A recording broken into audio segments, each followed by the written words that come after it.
افغان کرکټ بورډ د اسیا او نړیوال شل اوریزو جامونو لپاره د پرمختګ هیله لرلې. سلام پر تاسو لیدونکو، ستړي مشئ.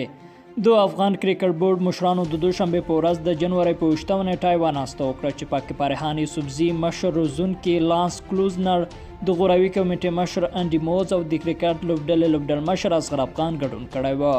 د کرکټ بورډ عمومي رئیس فرحان یوسفزي په افغانستان کې د کرکټ د پیاوړتیا خبره وکړه. د خبرو په پایل کې یوسفزي لانس کلوزنر څخه وغوښتل چې د افغانستان لوبډلې د پیاوړتیا او غښتلتیا لپاره ډېرې هلې ځلې وکړي، ځکه په نږدې راتلونکي کې د اسیا جام او شل اوریزو نړیوالو جامونو لوبې را روانې دي چې باید د افغان لوبغاړي ورته بشپړ چمتووالی ولري.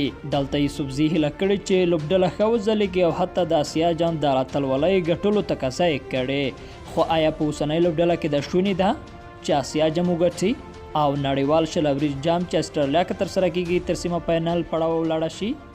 افغان لوبډله په دې وروستیو کې پوره رغونه ته اړتیا لري. پاس بالرانو ستونزه لا هم پر ځای ده او استرالیا کې د ځواکمن سپین بالینګ او پاس بالینګ ته اړتیا ده. که افغان لوبډله او کرکټ بورډ د پاس بالرانو ستونزه حلول غواړي، باید هم د اوس لاس په کار شي او ځواکمن پاس بالران پیدا او ازموینې په نتیجه کې لوبډله کې شامل کړي. د ملي لوبډلې مشر روزونکي لانس کلوزنر وویل، په خپل ټولې وړتیا سره به افغان لوبغاړي وروزم او هیله لرم چې دوی به په دواړو جامونو کې غوره لوبې کوي.